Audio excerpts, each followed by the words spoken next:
Good morning. So as I mentioned in class on Monday, because today's a public holiday, we will not have a live session, but I will just go over the Unit 6 because that is going to be part of the test, and I would like you guys to have done it before you write the test. So this unit is on the chi-square test for categorical or qualitative data. Now there are three tests that there are three types of tests that you can do with the chi-square. The first one, let's see. The first one that we do is the goodness of fit. Fit. Then we have what is called the uniform distribution.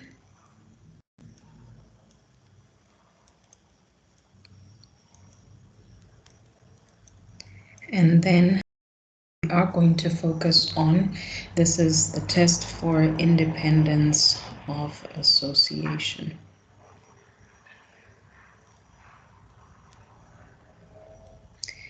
Now, as you can see from the course outline, number 3 is the only one that we are going to look at, but it's good to know that these are other tests that the chi-square is good for. Now, with the independence of association, what we're dealing with is we want to see, is one variable related to another? So you could think about something like gender and your grades. Are those related? Let's say in this course BBS, you want to see is there a relationship between how well a student does in this course based on their gender? So you perform an independence of association test. So there are other things that you can look at. You can look at age and income, for example. Okay, so you test, is there a relationship between how old a person is and how much they make? So there's several examples that you can think of, and when we start looking at examples, you will see more of this. But basically what we're testing is there a connection between one variable and another? Okay, now the way that we will do this, we will follow something similar to what we did with a hypothesis test. So step number 1, how we actually conduct the independence of association. So step number 1 is we need to formulate a hypothesis. So we formulate hypothesis. So as usual, you will have a null hypothesis and an alternative hypothesis. Now our null hypothesis here is always going to be that there is no association. So you can either say there is no association, there is no association,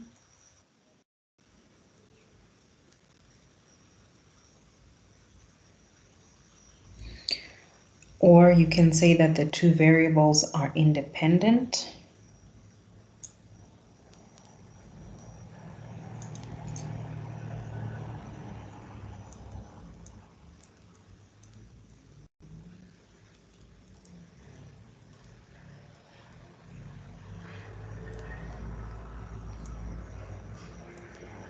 Okay, so you will state it based on whatever question you will get. You can say there is no association between a person's age and the income that they get, or age and one's income are independent variables. So you state them something like that. So use one of these, not necessarily both of them. Then your alternative hypothesis is obviously the opposite of that. So you would say that there is an association. So there is an association.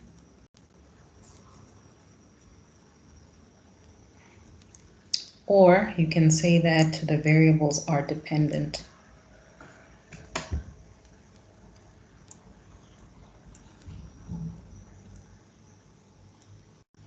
So that would mean that one affects the other. Okay, so there is a relationship between the two. Okay, so that is step number one, just like when we're testing hypothesis. Then add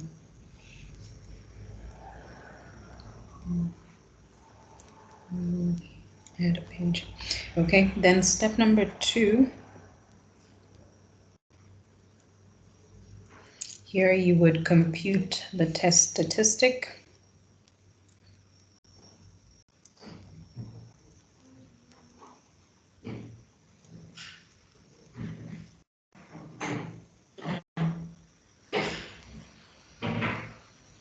Okay, I'll just say compute the test stat. Okay, now the way that you compute this is like this. This is chi-squared. This is your calculated or your test statistic. And this is equal to the sum of the frequency of the observed values minus the expected frequency. So we call that FE. We square this and then we divide by the expected frequency. So when we actually work out an example, you'll be able to understand what we mean here by the observed and the frequent and the expected frequency. You'll be able to tell them apart. So here, just briefly, the observed is let's say you're talking about age and income. So you say, okay, how many 20-year-olds do you have that earn a certain amount? That is your observed from the data that you have collected. And then the expected, this we would calculate it. Okay, so here FO, so we have a formula for calculating this FE, and I'll give it to you just now. So F naught, this is the observed frequency.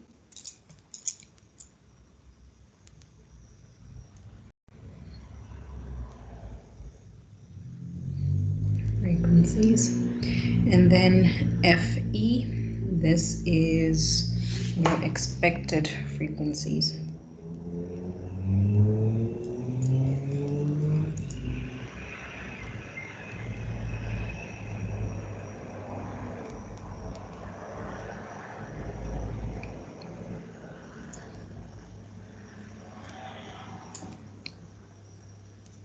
Okay, then from there you need to actually work this out. So that will be part of the calculation, but it is not difficult to do. Now the way that we work out the expected frequency is given by this. This is the row total times the column total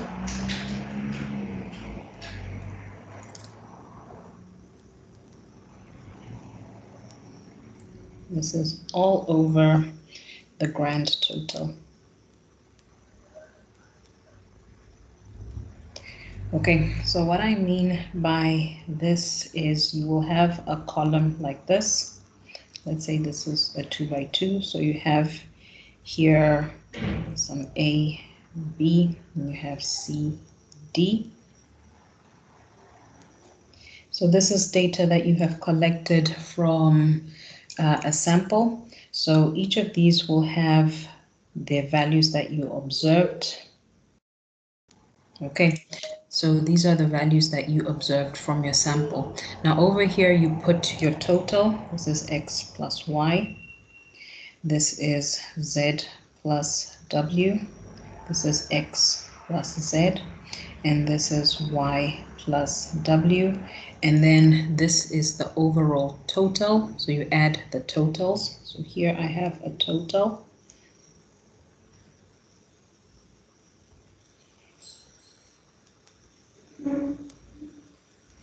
And here I have a total.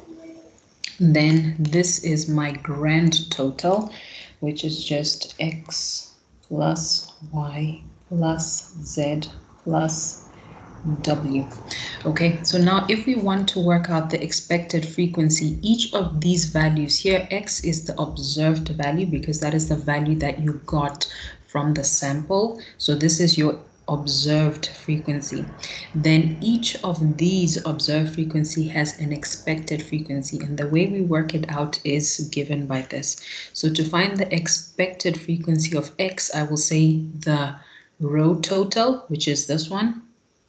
Then I'll multiply by the column total, which is that one, and divide by the grand total. So the expected frequency of x will be x plus y multiplied by x plus z divided by the grand total. So again, when we do an example and we're working with numbers, it will be much easier to see, but that is just for you to get the idea. Then step number 3 is we formulate the decision rule.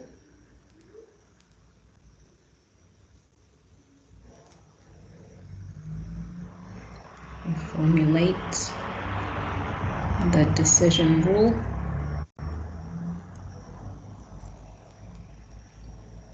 Okay, now with our decision rule here, we will need to state alpha or know what alpha is. This is our level of significance, as you already know.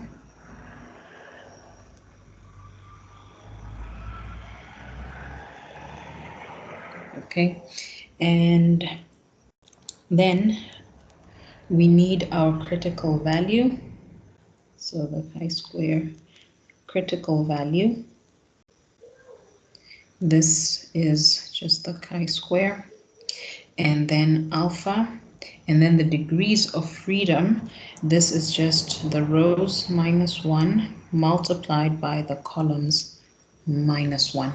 So if I look at this example over here, I have 2 rows and I have 2 columns. So my degrees of freedom will be 2 minus 1 multiplied by 2 minus 1, which is 1 times 1, and that is equal to 1. So again, when we're looking at an actual example, then you will see where we apply this. So here, just to note, R is the number of rows, and C is the number of columns.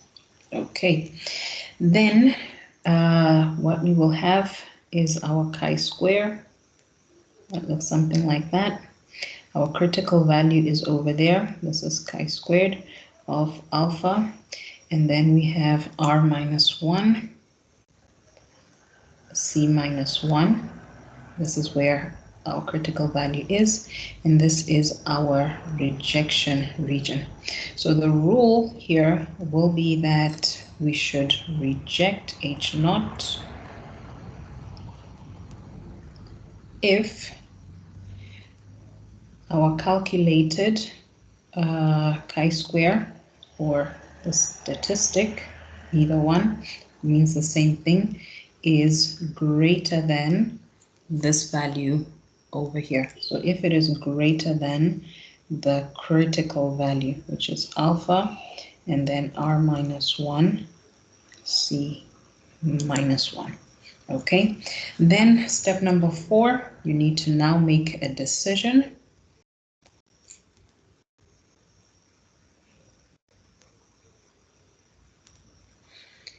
This is where you state your decision. You look at the chi-square that you calculated, you compare it with the critical value. If it is greater than, it falls in the rejection region, so you reject. If it's less than, you fail to reject. So here you will either reject H naught, or you will fail to reject H naught. So you clearly state what your decision is. Then step number 5, you will then have to state your conclusion. So So what does it mean that you have rejected or failed to reject? So you'll say something like, at 5% level of significance, there is an association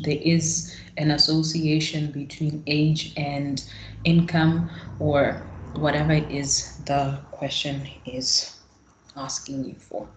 Okay, so what we will do is we will now follow these steps and use them to answer this question over here. Question 1 says, the claims department at Old Mutual Namibia believes that younger drivers are involved in accidents much more as compared to their elderly counterparts. For this reason, they feel younger drivers should be charged higher premiums, higher insurance subscription rates. An investigation on 1,200 policyholders is to determine if they made a claim in the past 3 years showed the following results. Okay, so this is the table that summarizes the information that Old Mutual got from 1,200 policyholders.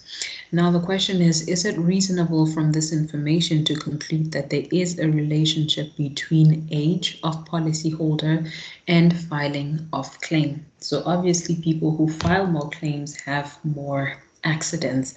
Okay, so we want to see, is there a relationship between your age and being involved in more accidents? Okay, so we are going to follow all the 5 steps that I gave you just a minute ago, and then we will see, does Old Mutual have a grounds for charging younger clients higher premiums? Okay, so first step, so step 1, we said we have to formulate the hypothesis. So our H naught in this case is that age of policyholders and filing for a claim are independent. So in this case, remember when we're testing for association, null hypothesis is always going to say, no, there is no association. And then the alternative will say, yes, there is an association, or they are dependent. So here, say age of the policyholder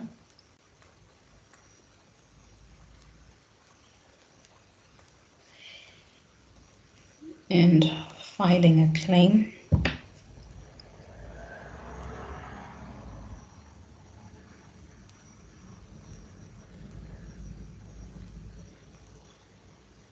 are independent.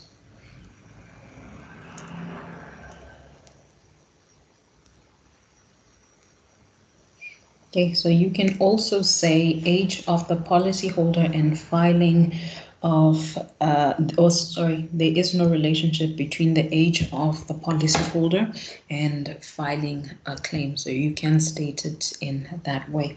Then our alternative hypothesis, this is just the opposite of what the null hypothesis says. So we say that the age of the policyholder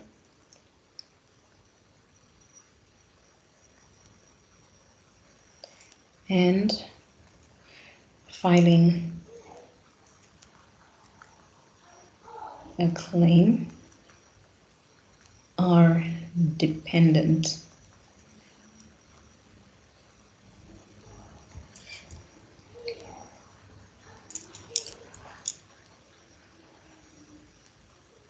Okay, and try and state them in a similar way. So if you're using the wording, there's no relationship for the null hypothesis, then your alternative also say there is a relationship. So here in the null hypothesis, don't say there is no relationship, and then over here you say they are dependent, even though they are saying the same thing, just the wording, okay, just to clearly see that one is the opposite of the other.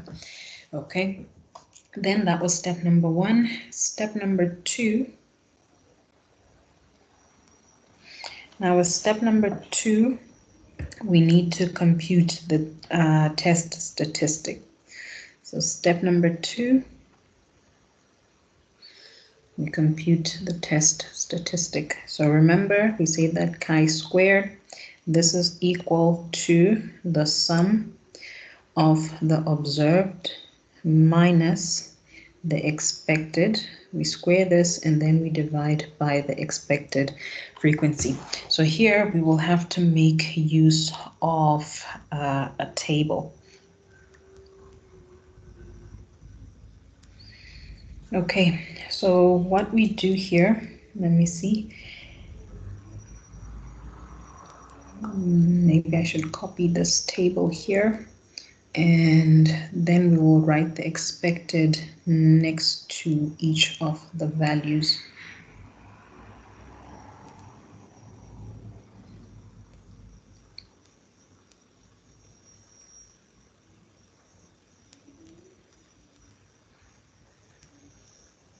Okay, we'll make it just a bit bigger.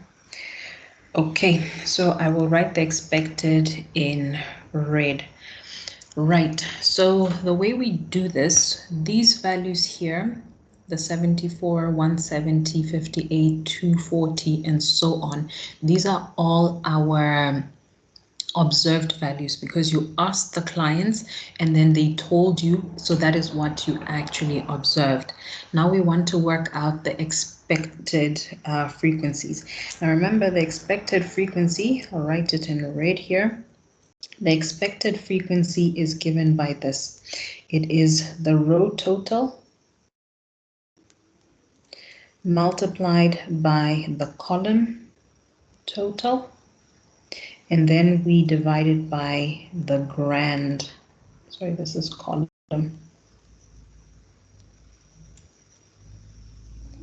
Then we divide it by the grand total. Okay, so let's look at this 74 over here, how we work out the expected frequency. So this is for 74. Now, if I want to work out the expected frequency of 74, this will be the row total. So the row total is the total at the end of the row, which is equal to 200. So I'll say 200. And then I multiplied by the column total that has the 74, that is this one, 244. So times 244. And then I divide by the grand total. The grand total over here is this one in the corner, that is 1,200.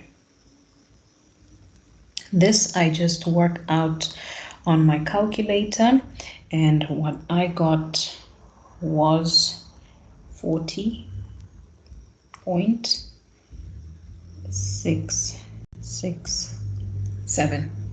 So here I can write next to it, this is 40.667. Okay, then I do the same thing for each of these observed values. So now let me also do another example with the 58, and then the others I will just fill them in, and then you can work it out on your own to confirm that those are in fact correct. So with the 58, or maybe let me choose something else, not 58. Let me say this 400 over here. Let's look at the 400. Okay, so I want to work out the expected frequency of the 400. So I look at the grand total of the row. So here it is, it's 1,000. So I will say 1,000. Then I multiplied by the column total that 400 is in. So that's 444. And then I divide by the grand total, which is over here in the corner, so 1,200. And this gives me 370. Okay, so I'll write it over there. This is 370. That's what I get on my calculator. So you can check these values, make sure that what I have written is correct. Is 370. Now you will have to do this for each of these values. So 1, 2, 3, 4, 5, 6, 7, 8 of them. You'll have to work that out. So like I said, it can be a little bit tedious, but it is not a difficult thing to do. Okay, so when we do that, these are the values that I got. For 48, I got 49.667.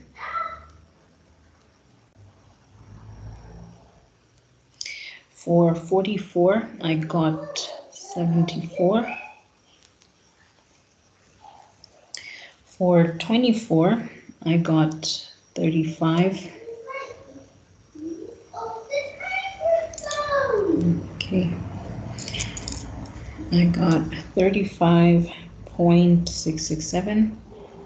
35. Okay.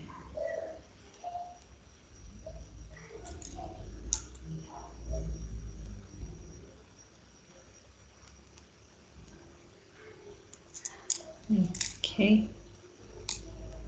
That's what I got. And for 170, I got 203.333. So here 203.333. For 240, I got 248.333. For 190, I got 178.333. Okay, so I want to write this better and show you guys how I would like to see this when you are writing in a test.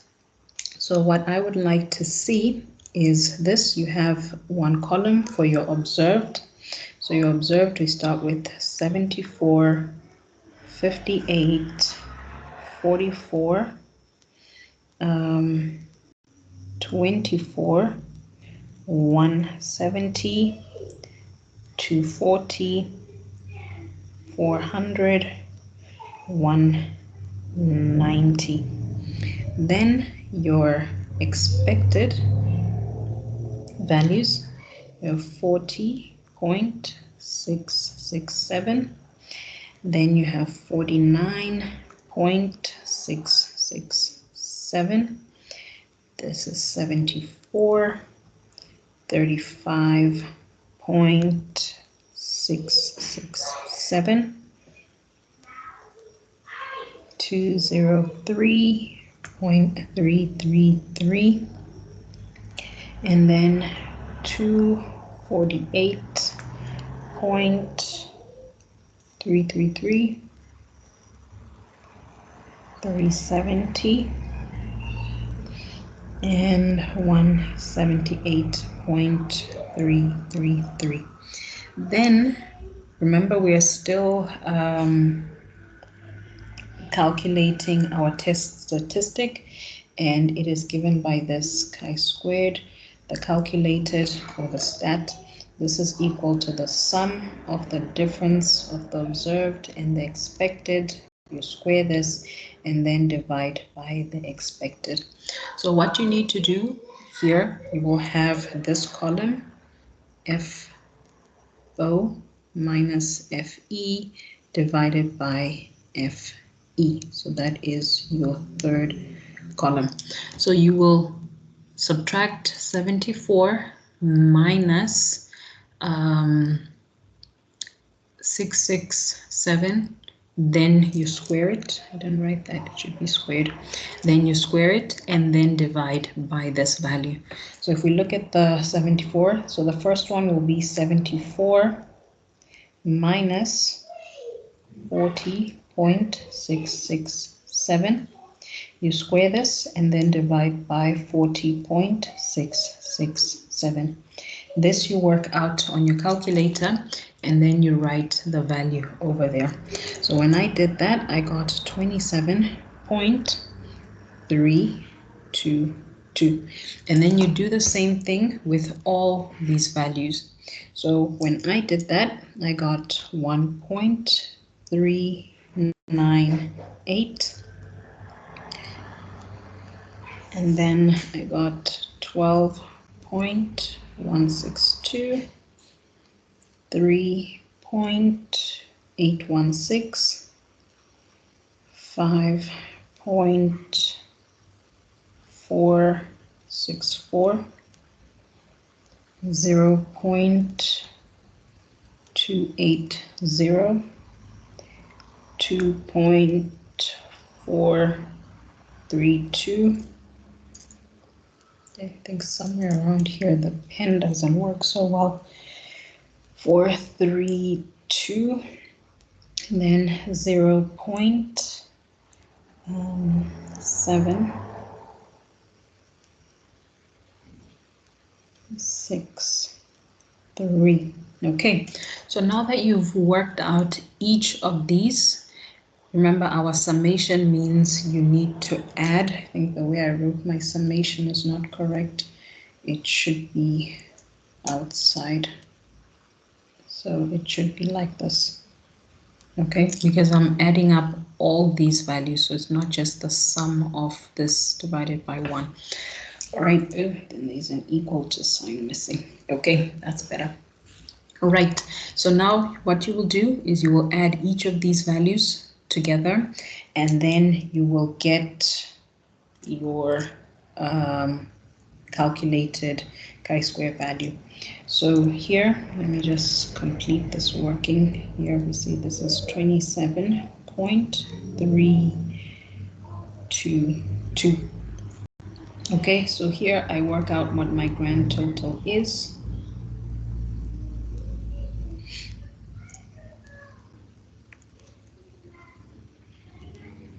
Okay, what's happening?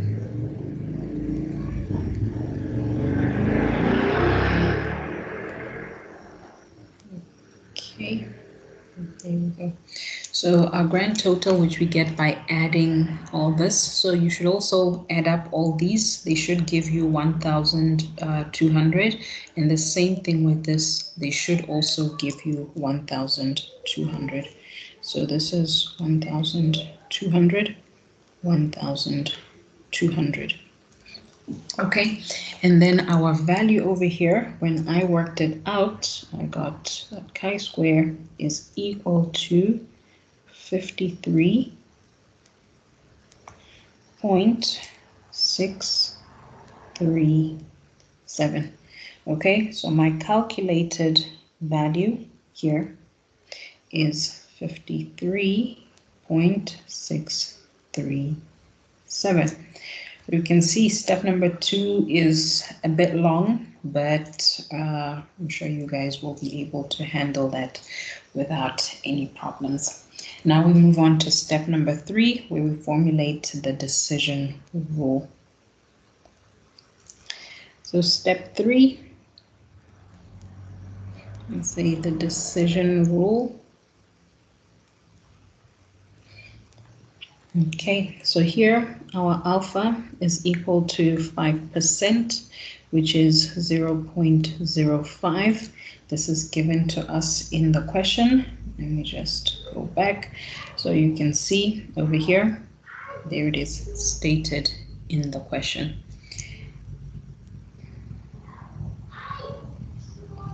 Okay, so we need our critical value, the chi-square. Critical value, this is chi-square, alpha 0.05, and then our degrees of freedom, we say this is the number of rows minus 1 multiplied by the number of columns multiplied by 1. So we look at our table.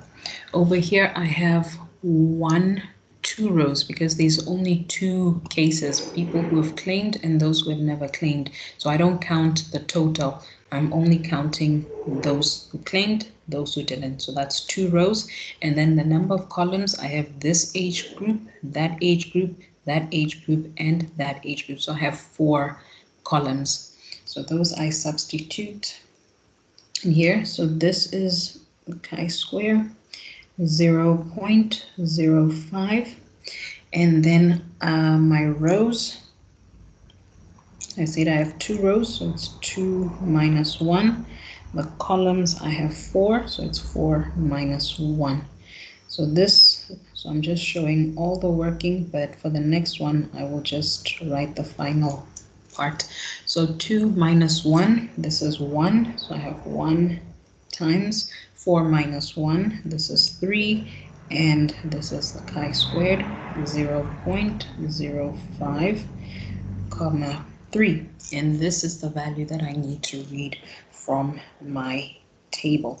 So what I'm looking for is this value here. So I have my chi-squared like that. There's a certain value here, chi-squared, 0.05, comma 3. This is going to be my rejection region. So let's go to the table and see.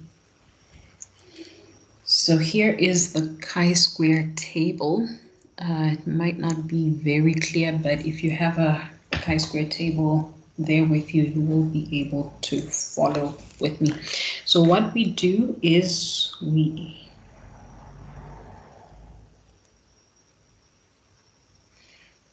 okay.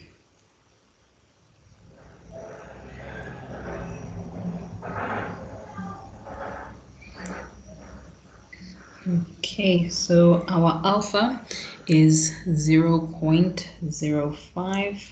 Let's just move this. So it's here, 0.05. And then we have 3 degrees of freedom. So this is 1, 2, 3.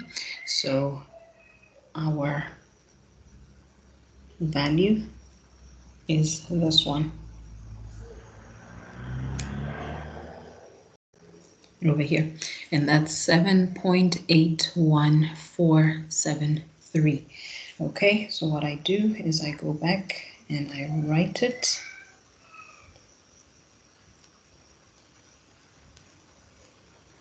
Okay, so this value over here, this is equal to 7.81473, and then we state our rule. And the rule is that we will reject H naught if the chi-square value that we calculated is greater than the critical value, which is equal to 7.81473. So here you're just stating this is the rule that we are going to use to either reject or fail to reject. So if it's greater than this, that means it falls in the rejection region. So that was step number 3. I didn't write the 3. It's step number 3. Then step number 4, now you make your decision.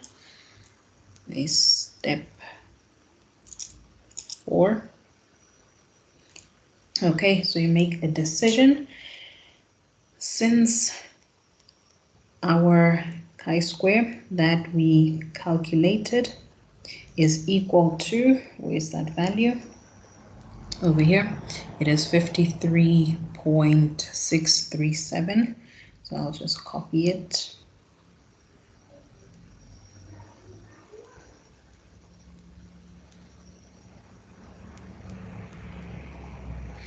And this is greater than 7.81473. That means we reject H naught. Okay, so we have to reject H naught, and then we make a conclusion in step number 5. So step number 5, our conclusion, we say that at 5% level of significance,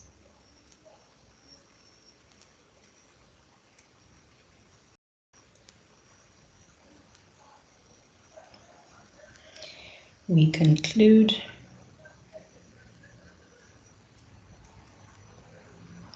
that the age of a policyholder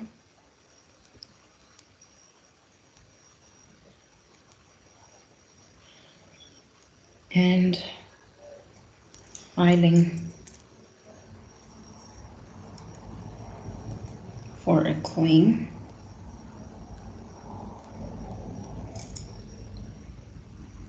are dependent.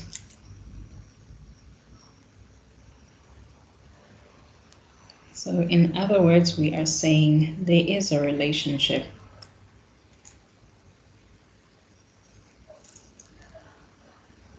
Which I'm sure is what you were expecting.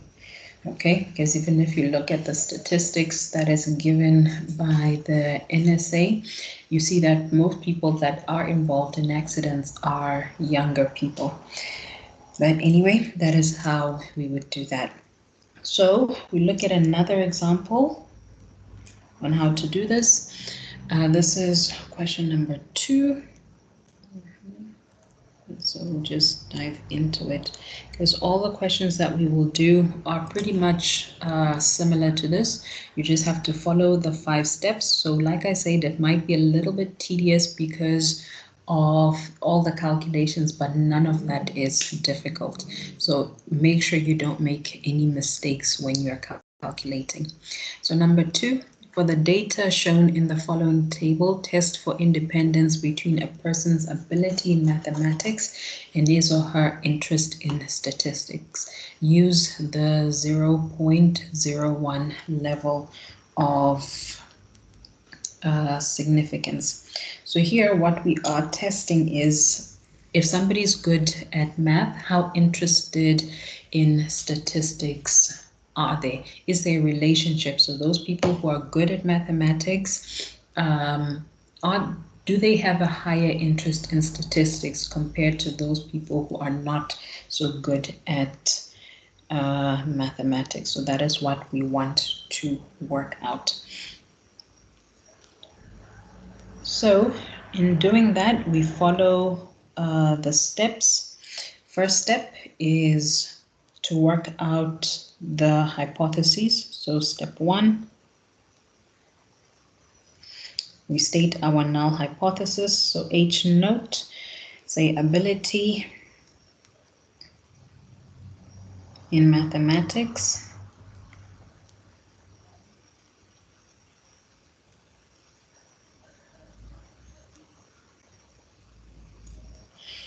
and interest in statistics.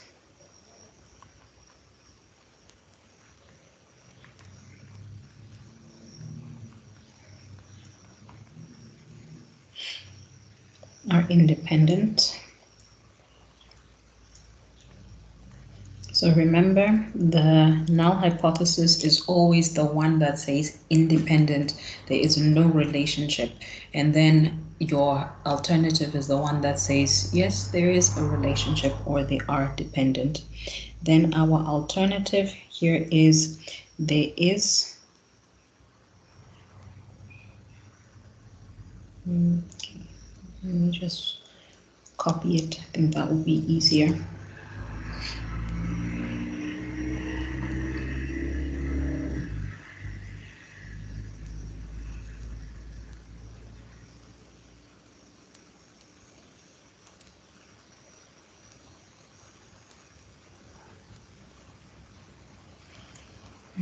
Okay, so ability in mathematics. Okay, we need to fix that. Yeah, in mathematics. Let me just clean that.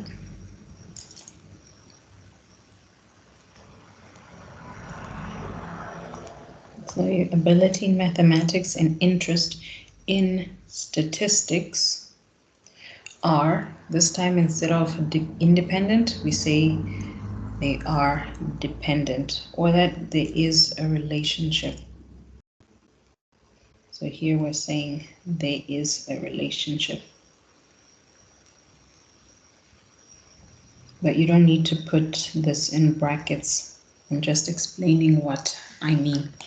Okay, or you could state it using relationship. So there is a relationship between one's ability in mathematics and their interest in statistics. Okay, I don't like how this looks, so bear with me.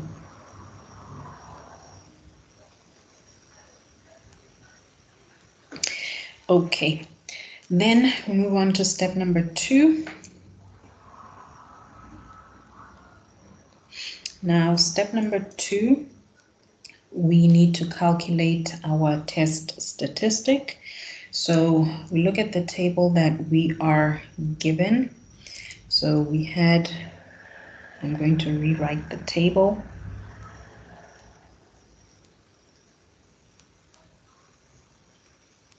Let me see if I can copy it. This might take a bit of time, but bear with me.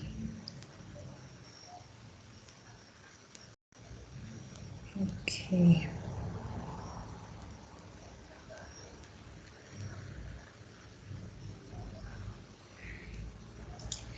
Okay, let me rather paste it.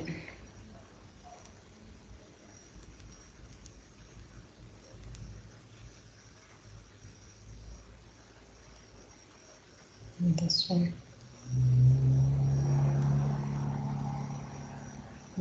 Okay, then I will crop it.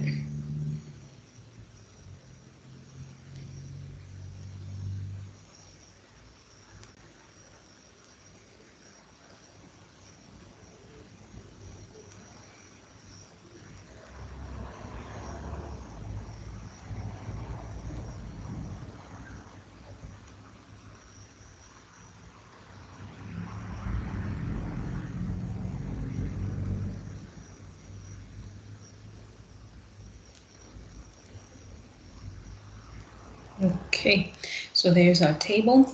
Now you can see with this table, none of the totals have been calculated. So that is something that we will have to do, but working out the total is not difficult. So you just add the 63, 58, 40, 14, get a value over there, same thing over there, get a value, get a value, get a value, row wise, like that. Okay, so I will do this one in red. So we have the total over here. So you add 63 plus 58 plus 14. I got 135. And then 42 plus 61 plus 47. I got 150. And then 15 plus 31 plus 29. I got 75. And then I do the same thing row wise.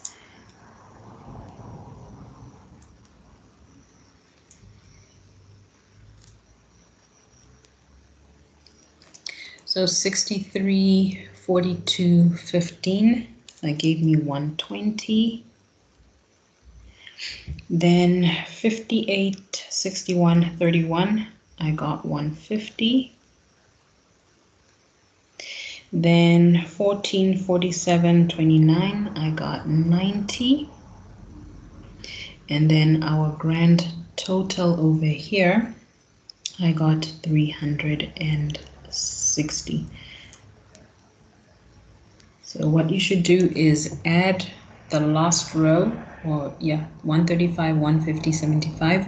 See that you get 360, and also this way 120, 150, and 90. That should also give you 360.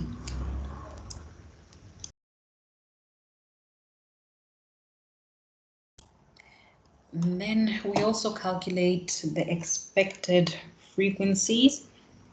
For this, I will draw the table. So we have the observed, okay, not in black this time, not in red rather. So we have the observed frequencies. So the observed, we have 63, 58, 14, 42, 61, 47, 15, 31, 29. Okay, so those are the observed frequencies. Then for each of these observed, you work out the expected frequencies. So like this 63, to work it out, I will say the row total 120 multiplied by the column total divided by the grand total. So 120 times 135 divided by 360, I got 45.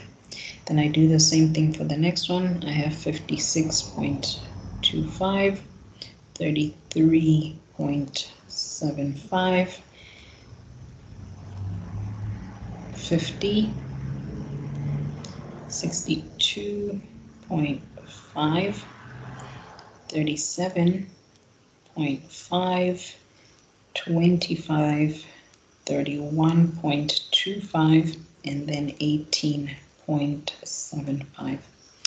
And then what I do is, so you can do this in 2 steps if you like. So first make this one, or in more steps than I'm doing here. So first you have this column, then your next column is this one here, the observed minus the expected, you square it. Then you have another column where you divide it by the expected. You can do that, that is also perfectly fine, but I think we can do this in one step. It's not too difficult.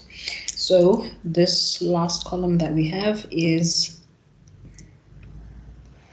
the observed minus the expected. This has to be squared, and then we divide by the expected. Okay, so I'll write for the first one over here, this first 2 values. The way I would do it is on my calculator, I would type it like this. This is 63 minus 45. This is squared.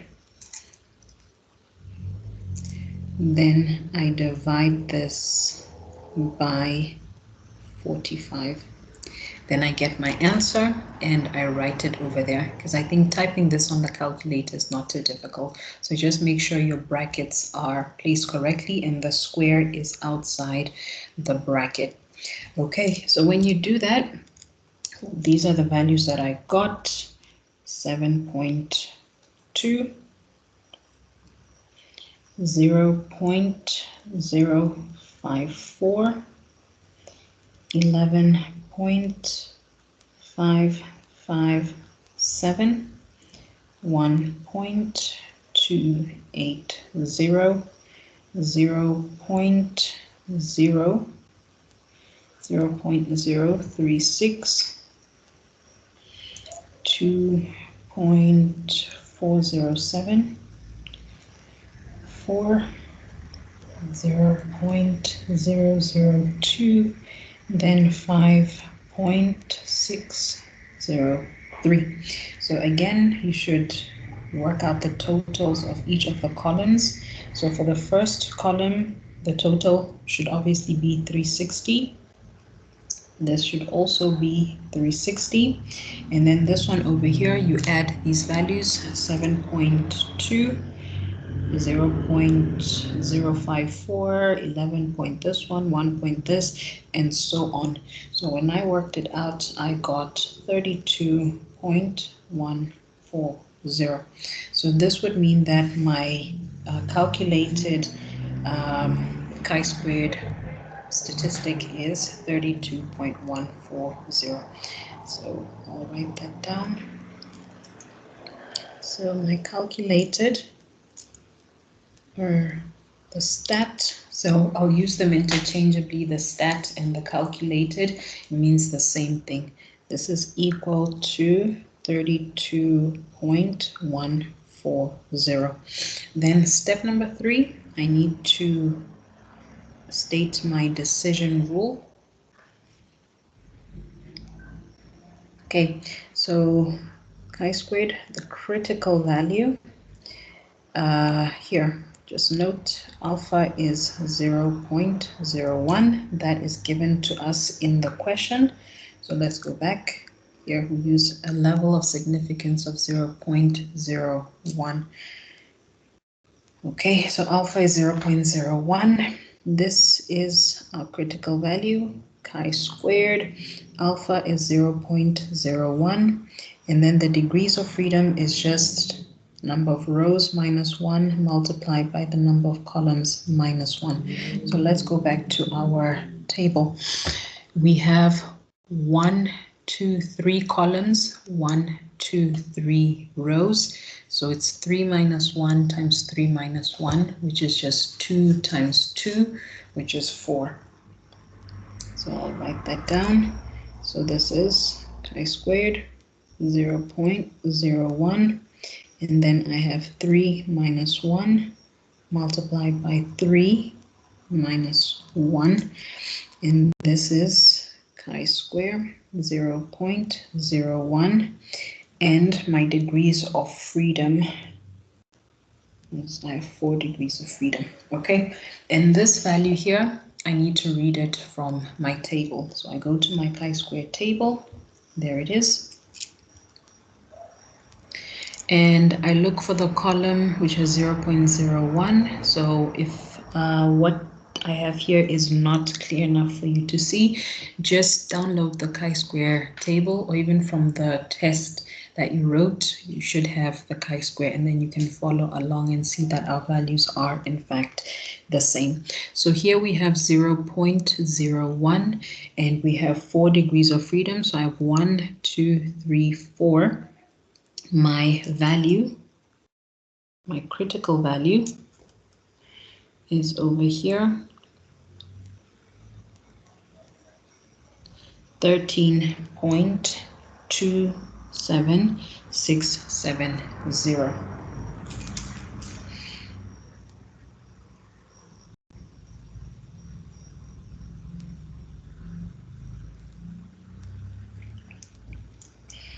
So this is equal to 13.27.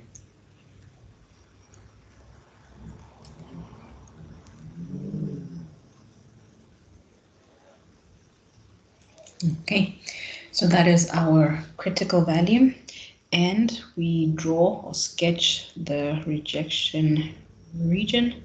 So our critical value goes over there. Here we have this value over here. This is 13.27670. Okay, and this is our rejection region. So now we state the rule. We will reject H naught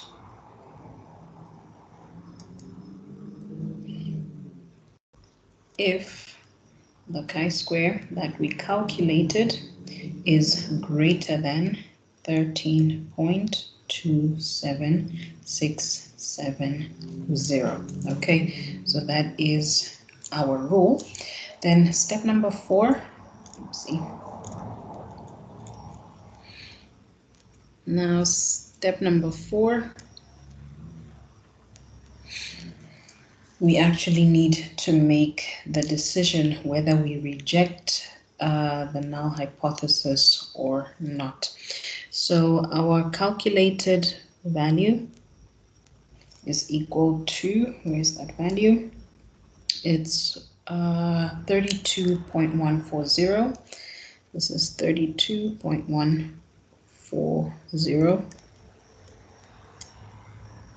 And this is greater than our critical value,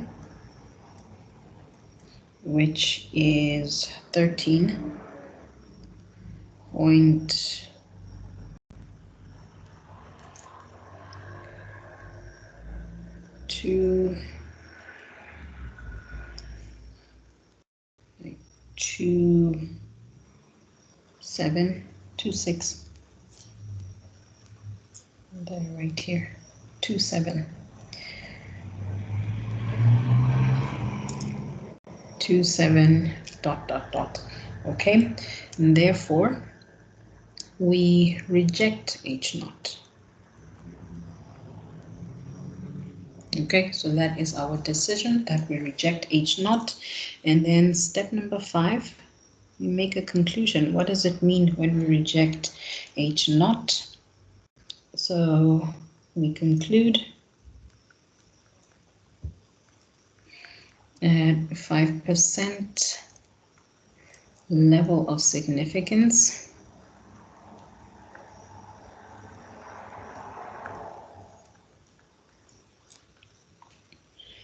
that there is a relationship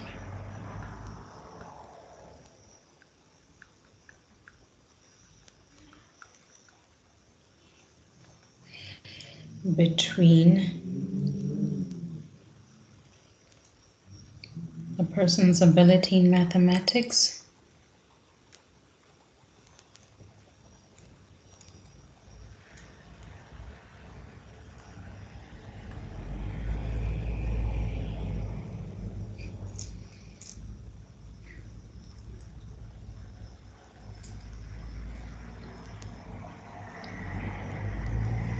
and their interest in statistics.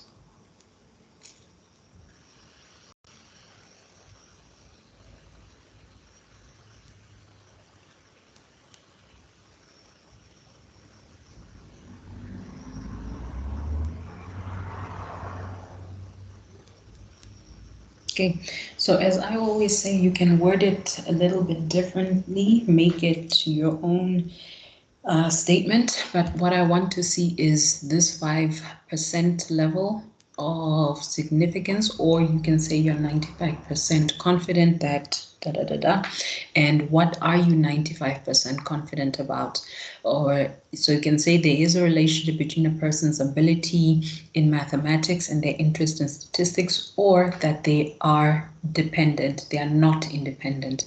So word it however you feel, but the message of what is being said should be exactly the same.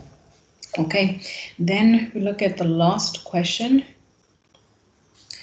This is number 3.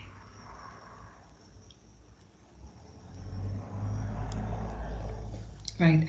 The Abacus Media Company publishes 3 magazines for teenage market, both male and female. A survey was carried out amongst 200 teenagers, both genders, in various bookstores. Randomly selected teenagers who bought at least one of the 3 magazines were interviewed and asked the following questions. Which of the 3 magazines do you most prefer to read? Then the percentage magazine preference responses by gender is summarized in the table. So here there are 3 magazines. There's Beat, Youth, and Grow. You have the female responses. So 13 say they like Beat or they prefer Beat the most. 28 say they prefer Youth, and 39 females say they prefer Grow. And then the male responses are over there. Now this one is made a little bit easier for us because the totals have been calculated. And now what we need to do is test at 5% level of significance whether there is a statistical association between gender and the magazine preference. So we're saying, are they statistically independent? So is it females that read Beat more? Is it males that read Youth more, and so on? We want to see, is there a relationship? Okay, so we follow the same steps. Step number 1, our hypotheses. So H naught, there is no association.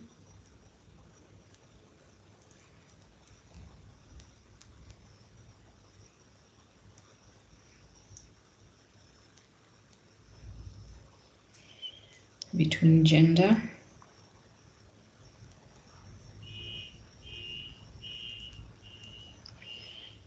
and magazine preference.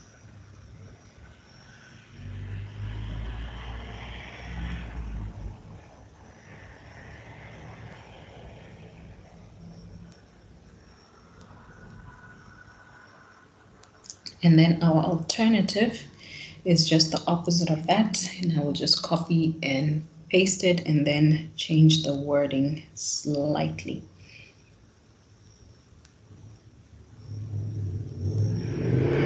So our alternative hypothesis, instead of saying there is no association, it will say that there is an association between gender and magazine preference. Okay, so you can see your null and your alternative hypothesis must always be saying opposite of each other. And the null hypothesis is the one that says no association. So when you write it, make sure you don't put this statement as your alternative. So your null hypothesis saying no, there is no difference. Everything is level. They're all the same. That's what your null hypothesis usually does. Okay, then step number 2, we have to work out the expected frequencies as well as calculate our test statistic. Okay, so here I will go straight to the table. So I have my observed frequencies. I have 13, 28, 39, 33, 45, and 42. So see, there are my values: 13, 28, 39, 33, 45, and 42. Then to work out the observed, the expected frequencies of each of these, like 13, I will say it is 80 times 46 divided by 200. Then this one over here, I will say 80 times 73 divided by 200, and so on. So that can just do on your own, not a difficult thing to do. So the expected value of 13 is 18.4. Expected value of 28 is 29.2. Then I got 32.4. Then I have 27.6. Then 43.8, and then 48.6. Okay, so those are the expected values. Then in the last column, I will say the observed minus the expected squared, and then I will divide this by the expected. So I will say 13 minus 18.4. I square that and then divide by 18.4. So when I did that, what I got is 1.585 and 0.049, 1.344, 1.057, 0.033, 0.896, and then you work out each of these totals. So these first two should add up to 200 if we've done our calculations correctly. And then this last column, we just work it out on our calculators: 1.5, 0.04, 1.3, this, that one. You add all of these together. So when I added them all together, I got 4.964. So this would mean that my calculated chi-square value, this is 4.964. I'm done with step number 2. Then step number 3, step number 3, this is my decision rule and the critical value. So the critical value here, this, I need to state alpha. Alpha is 0.05. So again, that comes from the question. It says test at 5% level of significance. So that's where I'm getting my alpha from. So this is chi squared 0.05 And then the degrees of freedom is just the number of rows minus 1 multiplied by the number of columns minus 1. So here I have 2 rows, 1 for males, 1 for females, and then I have 1, 2, 3 columns for each of the magazines. So this is 2 minus 1 multiplied by 3 minus 1. This is just chi-square 0.05. And my degrees of freedom, this will be equal to 2. Okay, then again, this value I read from my table. And here is my chi-square table. So I go to alpha 0.05, that's this column, and then I have 2 degrees of freedom. That means this is my value here.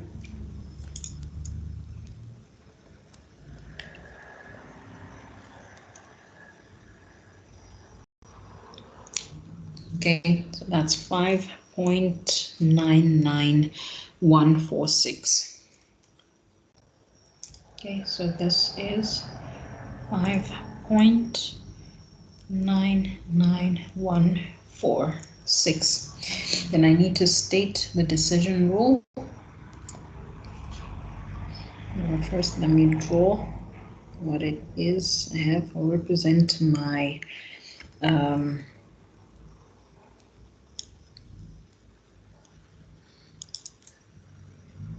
I'm going to represent my rejection region. So the critical value goes somewhere here. This is 5.99146. The rejection region is to the right of that. So this is my rejection region. So now I state the rule. I say I will reject H naught if chi-square that I calculated is greater than 5.99. Okay, 1, that's all that can fit there. Okay, that is step number 3.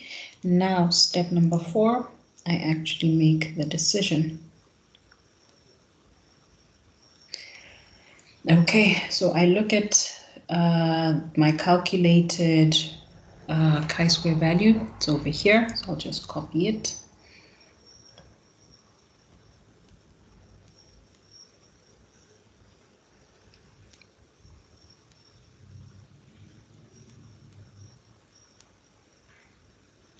Okay, let me say since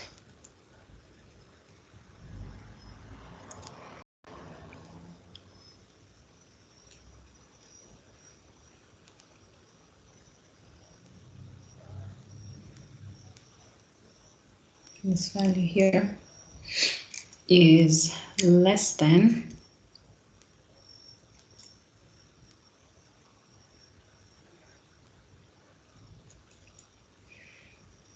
the critical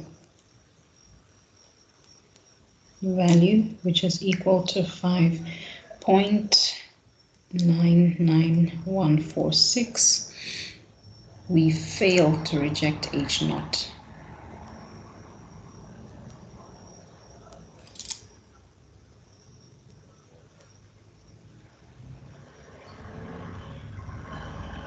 Okay, so our decision is that we fail to reject H naught, and then step number 5 is we need to make a conclusion. So step 5, we need to make a conclusion, and because we failed to reject H naught, it means we agree with what H naught is saying. And what is H naught saying? It says that there is no association between gender and magazine preference. So that is what our conclusion should state. So we can say that we conclude at 5% level of significance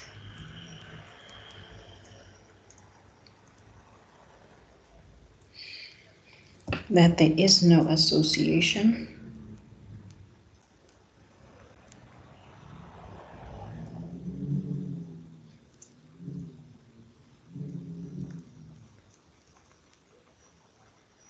between gender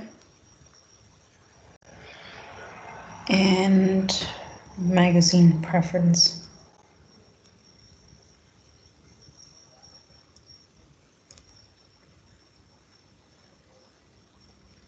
Okay, and that is it.